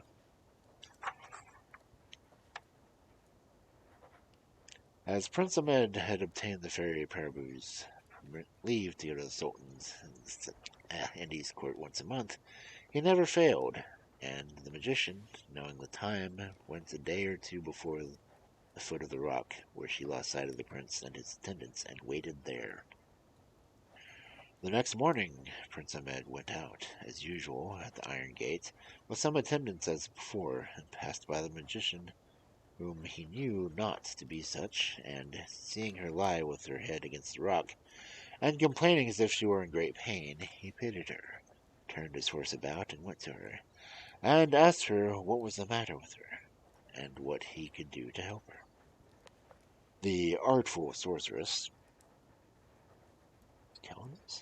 looked at the prince in a pitiful manner, without ever lifting up her head, and answered in broken words and sighs, as if she could not hardly fetch her breath, and that she was going to the capital city, but on her way thither she was taken with so violent a fever that her strength failed her, and she was forced to lie down where he saw her, far from any habitation, and without any hopes of assistance. "Good woman," replied the prince, "you are not so far from help as you can imagine. I am ready to assist you and convey you where you will meet with a speedy cure. Only get up and let one of my people take you behind them." At these words, the magician, who pretended sickness only to know where the prince had lived and what he did, refused not the charitable offer he made her, but that her actions might correspond with her words, she made many pretended vain endeavors to get up. At the same time, two of the prince's attendants, alighting off their horses, helped her up and set her behind another, and mounted their horses again, and followed the prince, who turned back to the iron gate, which was opened by one of his retainers who rode before. And when he came into the outward court of the fairy, without dismounting himself, he sensed to her that he wanted to speak with her. The Fairy Paribanou came with all imaginable haste, not knowing what made Prince Ahmed return so soon, who, not giving her time to ask the reason, said, "Princess, I desire you would have compassion on this good woman," pointing to the magician, who was held up by two of his retinue. "I found her in the condition you see her in, and promised her the assistance she stands in need of, and am persuaded that you, out of your own goodness, as well as upon the entreaty, will not abandon her." The Fairy Paribanou, who had eyes fixed upon the pretend sick woman all the time that the prince was talking to her, understood two of her women who followed her to take her from the two men who held her, and carry her into an apartment of the palace, and take as much care of her as she would herself. While the two women executed the fairy's commands, she went up to Prince Ahmed and whispered in his ear, "Prince, this woman is not sick as she pretends to be, and I am very much mistaken if she is not an impostor, who will be the cause of great trouble to you. But don't be concerned. Let what will be devised against you. Be persuaded that I will deliver you out of all snares that she will be laid for you. Go and pursue your journey." This discourse of the fairy did not in the least frighten Prince Ahmed. "My princess," he said, "as I do not remember I ever or designed anybody an injury, I cannot believe anybody could have thought of doing one me. But if they have, I shall not, nevertheless, forbear doing good whenever I have the opportunity." And then he went back to his father's palace. In the meantime, the two women carried the magician into a very fine apartment, richly furnished. There they sat her down upon a sofa, and with her back supported with a cushion of gold brocade, while they made a bed of the same sofa before her, the quilt of which was finely embroidered in silk, the sheets of the finest linen, and the coverlet cloth of gold. When they had put her into bed, for the old sorceress pretended that her fever was so violent she could not help herself in the least, one of the women went out, and returned soon again with a china dish in her hand, full of a certain liqueur.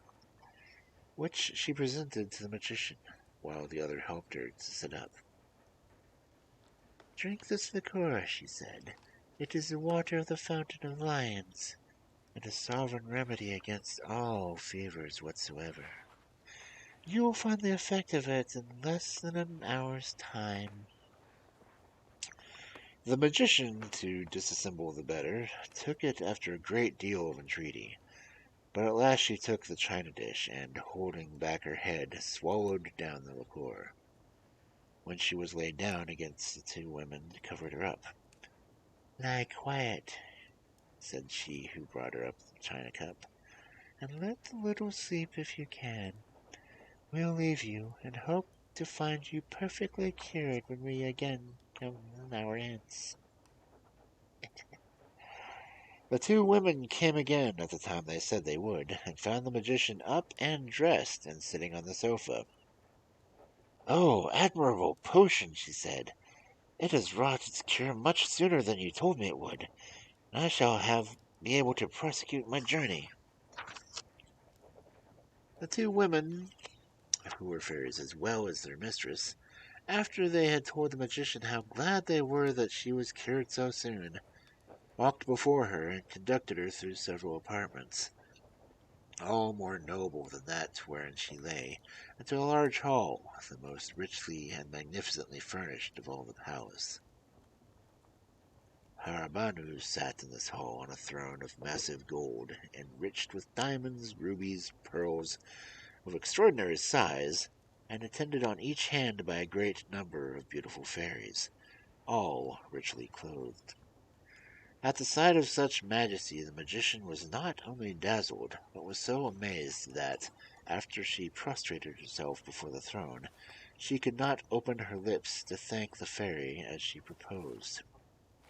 However, Paribanou saved her the trouble, and said to her, "Good woman, I am glad I had the opportunity to oblige you, and to see you are able to pursue your journey.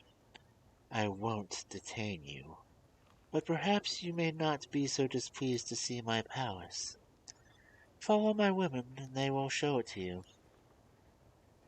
Then the magician went back and related to the Sultan of the Indies all that had happened, and how very rich Prince Ahmed was since his marriage to the fairy, richer than all the kings in the world, and how there was a danger that he should come and take the throne from his father. Honestly, why would he want it? Though the Sultan of the Indies was very well persuaded that Prince Ahmed's natural disposition was good, yet he could not help being concerned at the disclosure of the old sorceress, to whom, when she was taking her leave, he said, "I thank thee for the pains thou hast taken, and thy wholesome advice. I am so sensible of the great importance it is to me that I shall deliberate upon it in council." Now the favorites advised the prince should be killed, but the magician advised differently. "Make him give you all the wonderful things, by the fairy's help, till she tires of him and sends him away. As, for example, every time your majesty goes into a field, you are obliged to be at such great expense, not only in pavilions and tents of your army, but likewise in mules and camels to carry their luggage. Now, might you not engage him to use his interest with the fairy to procure you a tent which might be carried in a man's hand, and which should be so large as to shelter your whole army against bad weather?" It's a hell of a tent. When the magician had finished her speech, the Sultan asked his favorites if they had anything better to propose, and finding them all silent, determined to follow the magician's advice, as the most reasonable and most agreeable to his mild government. Next day the Sultan did as the magician had advised him, and asked for the pavilion. Prince Ahmed never expected that the Sultan, his father, would have asked for such a thing, which at first he appeared so difficult, not to say impossible.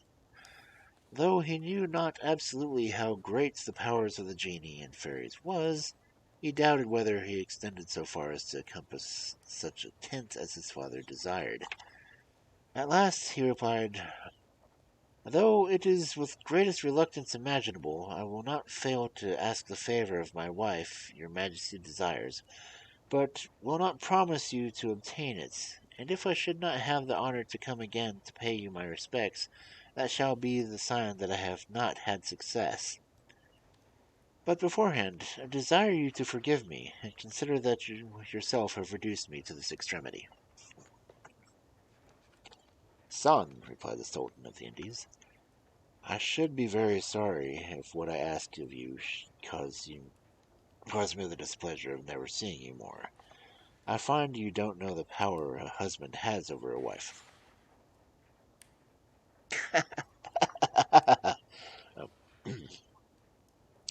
And yours would show that her love to you was very indifferent if she, with the power she has of a fairy, should refuse you so trifling a request as this I desire to ask of you for her of my sake.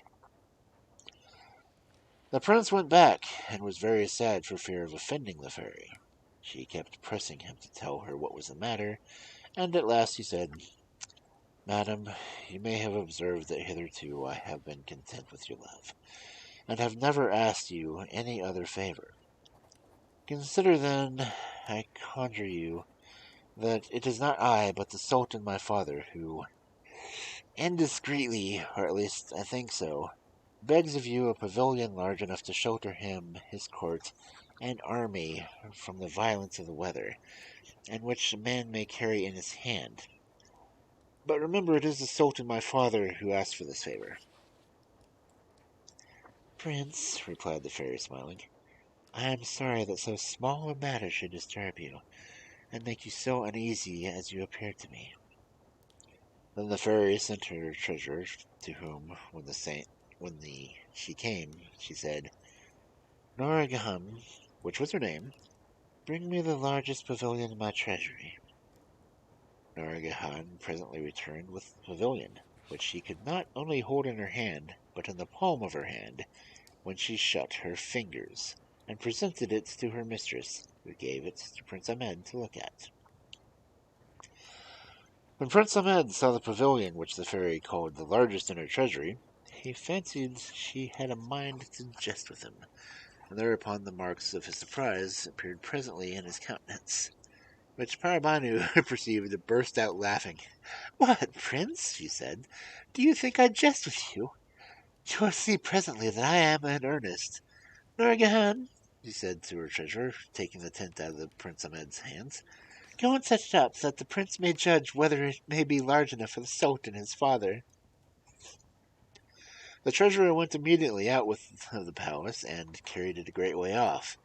And when she had set up one end, she reached the very palace, at which time the prince, thinking it small, found it large enough to shelter two greater armies than that of the Sultan his father's, and then said Paribanou, ask my princess 1,000 pardons for my incredulity.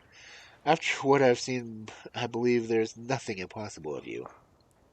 You see, said the fairy, that the pavilion is larger than what your father may have occasion for you must know that it was one property, that it was larger or smaller according to the army it covered. Nice. The treasurer took down the tent again, and brought it to the prince, who took it, and, without saying any longer, till then the next day, mounted his horse, and went with the same attendants to his father, the Sultan. The Sultan, who was persuaded that there could be not anything as much as a tent that he asked for, was in great surprise at the prince's diligence. He took the tent, and after he admired its smallness, his amazement was so great that he could not recover himself. When the tent was set up in the great plain, which he have before mentioned, he found it large enough to shelter an army twice as large as he could bring into the field. But the Sultan was not yet satisfied. Son, he said, I have already expressed to you how much I am obliged to you for the present of the tent you have procured me, that I look upon it the most valuable thing in all my treasury. But you must do one more thing for me, which will be every whit as agreeable to me. I am informed that the fairy, your spouse, makes use of a certain water, called the water of the Fountain of Lions, which cures all sorts of fevers, even the most dangerous, and as I am perfectly well persuaded, my health is dear to you. I don't doubt but you will ask her for a bottle of that water for me, and bring it to me as a sovereign medicine, which I may make use of when I go occasion. Do this for me this piece of service, and therefore complete the duty of a good son towards a tender father. Jeez, bossy dad. The prince returned and told the fairy what his father had said. There's a great deal of wickedness in this demand, she answered, as you will understand by what I am going to tell you. The Fountain of Lions is situated in the middle of the court of the great castle, the entrance of which is guarded by 4 fierce lions, 2 of which sleep alternately, while the other 2 are awake. But don't let that frighten you. I'll give you the means to pass them without any danger. The Fairy Paribanou was at that time very hard at work, and as she had several clues of thread by her, she took one up, and presenting it to Prince Ahmed, said, "First take this clue of thread. I'll tell you presently its use of it. In the second place, you must have 2 horses. One you must ride yourself, and the other you must lead, which must be loaded with a sheep cut into 4 quarters. That must be killed today. In the third place, you must be provided with a bottle, which I will give you to bring the water in. Set out early tomorrow morning, and when you have passed the iron gate, throw the clue of thread before you, which will roll until it comes to the gates of the castle. Follow it, and when it stops, the gates will open. You will see the 4 lions. The 2 that are awake still, by their roaring, wake the other 2. But don't be frightened, but throw each of them a quarter of mutton, and then clap spurs to your horse and ride to the fountain, fill your bottle without lighting, and then return with the same expedition. The lions will be so busy eating that they will let you pass by them." Prince Ahmed set out the next morning, at the time appointed by the fairy, and followed her directions exactly. When he arrived at the gates of the castle, he distributed the quarters of mutton among the 4 lions, and passing through the midst of them, bravely got to the fountain, filled his bottle, and returned back as safe and sound as he went. When he had gone a little distance from the castle gates, he turned about, and perceiving 2 of the lions coming after him, he drew his saber and prepared himself for defense. But as he went forward to draw, saw one of them turned out of the road at some distance, and showed by his head and tail that it did not come to him by any harm, but only to go before him, and that the other stayed behind to follow. He put his sword up again by its scabbard.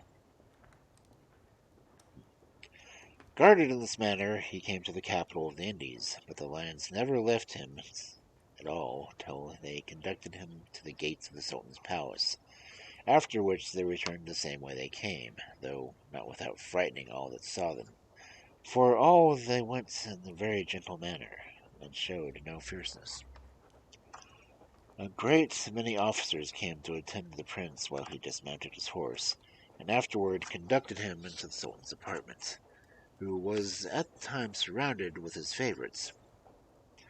He approached toward the throne, laid the bottle at the Sultan's feet, and kissed the rich tapestry which covered his footstool, and then said, "I have brought you, sir, the healthful water which your majesty desired so much to keep among your other rarities in your treasury, but at the same time wish you such extraordinary health as never to have the occasion to make use of it." After the prince had made an end to his compliment to the Sultan, placed him on his right hand, and then said to him, "Son, I am very obliged to you for this valuable present, and also for the great danger you have exposed yourself to upon my account, which I have been informed by the magician who knows of the Fountain of Lions. But do me the pleasure," continued he, "to inform me by what address, or rather by what incredible power, you have been secured." "Sir," replied the Prince Ahmed, I have no share of the compliments your majesty is pleased to make me. All the honor is due to the fairy, my spouse, whose good advice I followed. Then he informed the Sultan what those directions were, and by the relation to his expedition let him know how well he had behaved himself.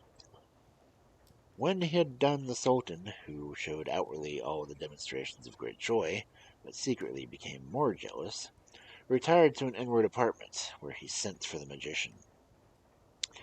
The magician, at her arrival, saved the Sultan the trouble to tell her of the success of Prince Ahmed's journey, which he had heard of before she came, and therefore was prepared with an infallible means, as she pretended.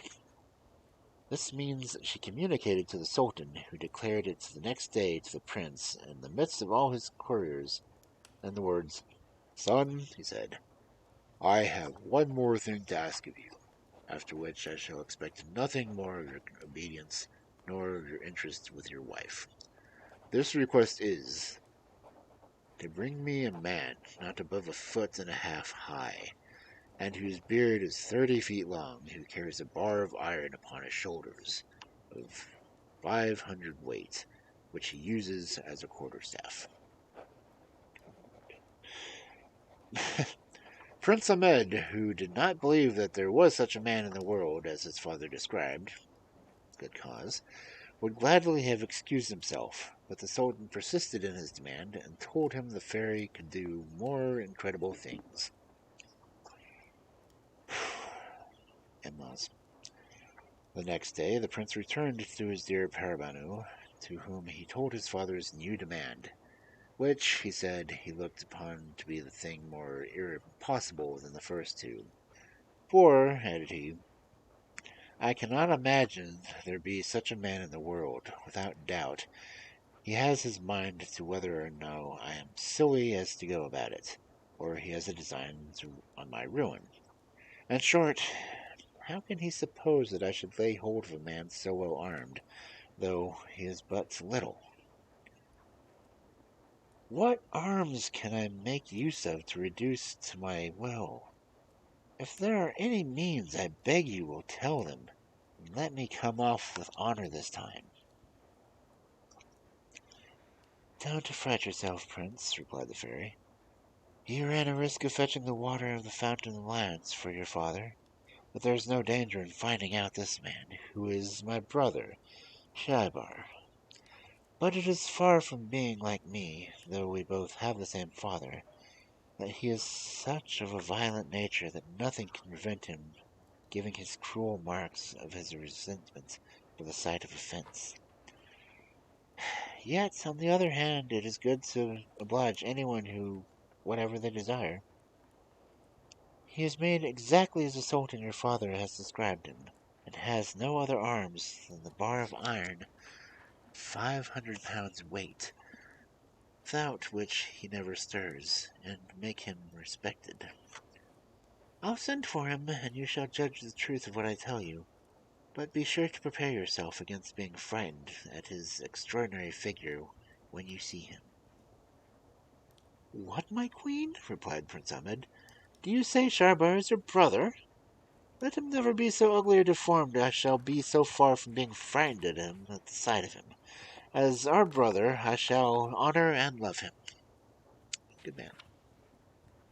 The fairy ordered a gold chafing dish to be set with a fire under the porch of the palace, with a box of the same metal, which is a present to her, out of which, taking the perfume and throwing it into the fire, there rose a thick cloud of smoke.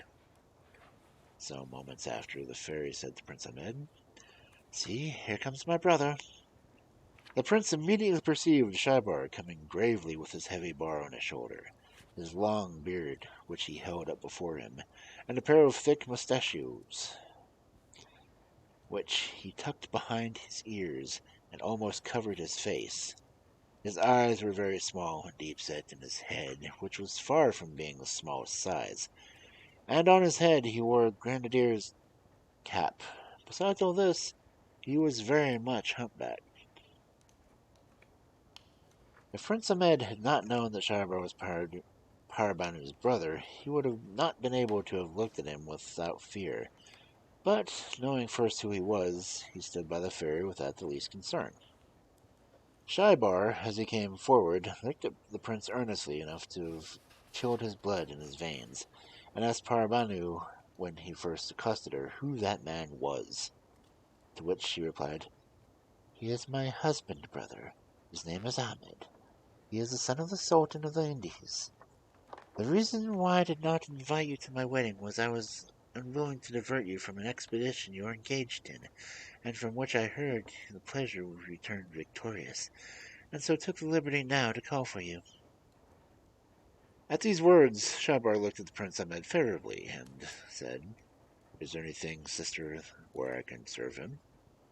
It is enough for me that he is your husband to engage me to do for him whatever he desires."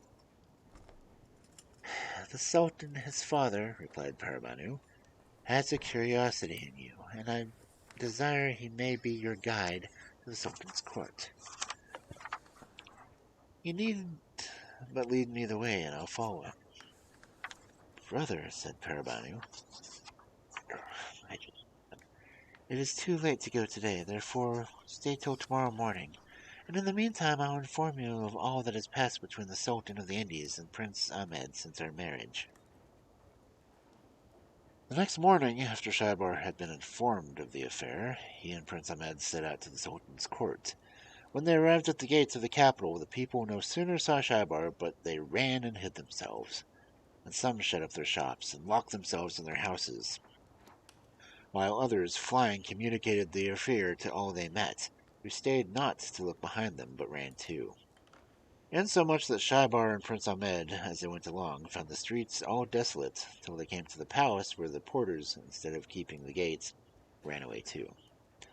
So the prince and Shaibar advanced without any obstacle to the council hall, where the Sultan was seated on the throne and giving audience. There likewise the ushers, at the approach of Shaibar, abandoned their posts and gave them free admittance. Shaibar went boldly and fiercely up to the throne, without waiting to be presented by Prince Ahmed, and accosted the Sultan of the Indies with the words, "Thou hast asked for me?" said he. "See, here I am. What wilt thou have of me?" The Sultan, instead of answering him, clapped his hands before his eyes to avoid the sight of so terrible an object, at which uncivil and rude reception Shaibar was also much provoked.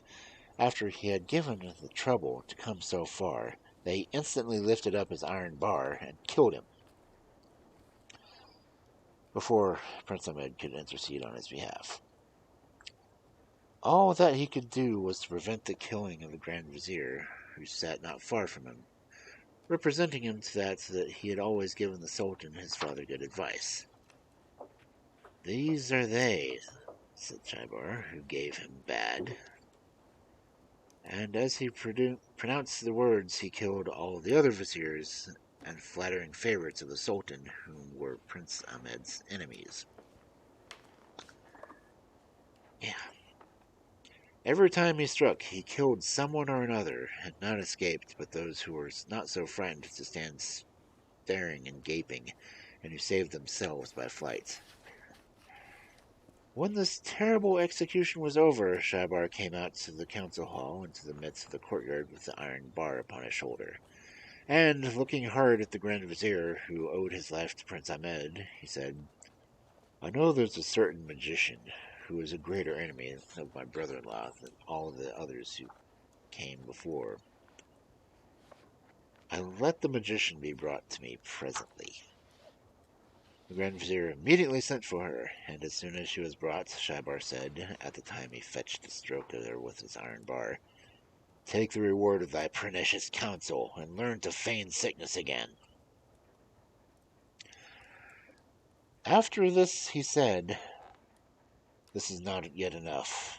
I will use the whole town after the same manner if they do not immediately acknowledge Prince Ahmed, my brother-in-law, as the Sultan and the Sultan of the Indies."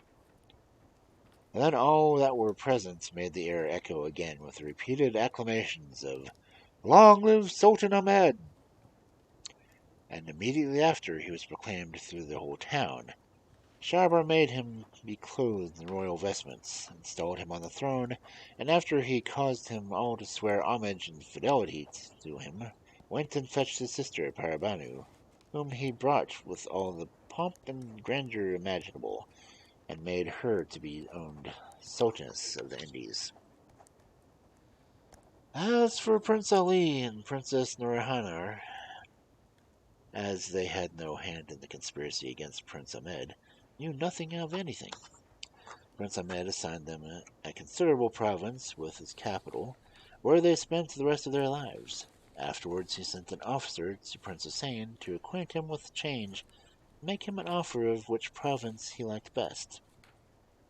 But that prince thought himself so happy in his solitude that he bade the officer return to the Sultan his brother thanks for the kindness he designed him, and assured him of his submission, and that the only favor he desired of him was to give him leave to live retired in the place he had made his choice for his retreat.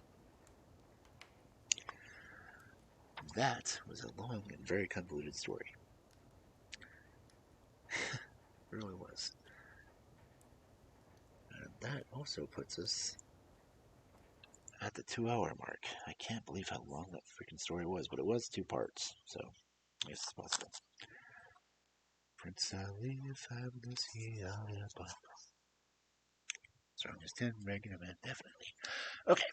Ugh. Let's see. Hey, Joji.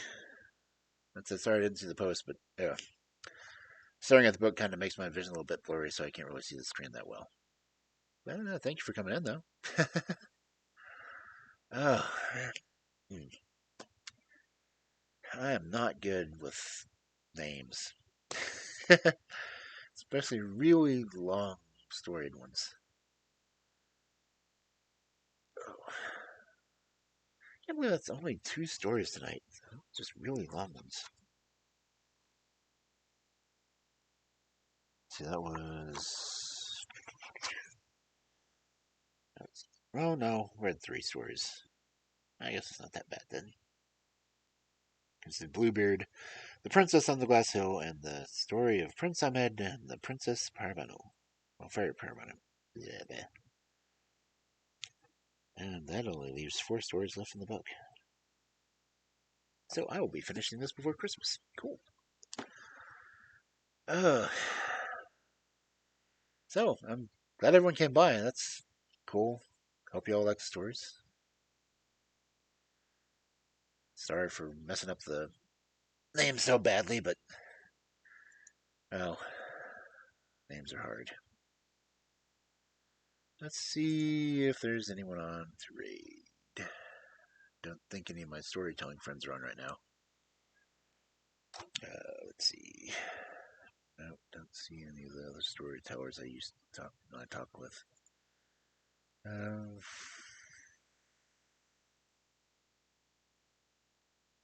see.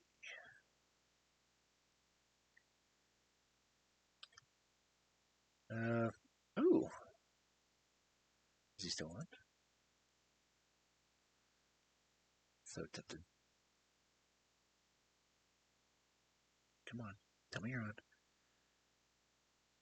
You've been on an hour. Okay, yeah. Let's go raid on Haru.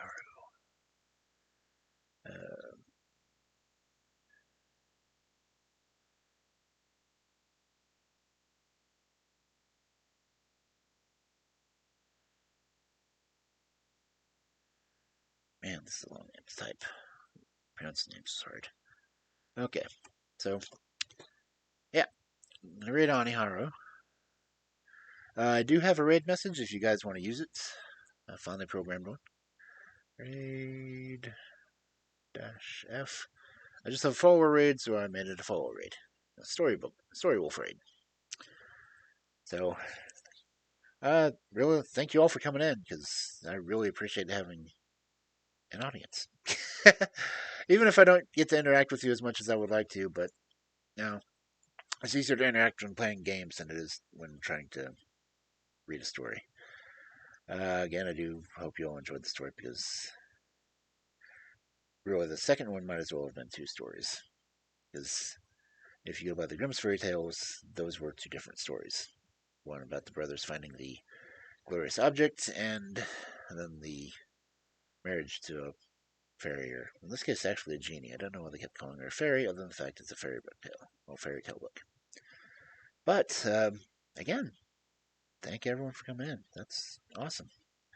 Let's switch over to my closing, and we will go Raidani Haru. So if you can, copy that Story Wolf raid, and I will see you over there. Have a good evening, or morning, or afternoon, whichever. Happy time zone. I'll see you later.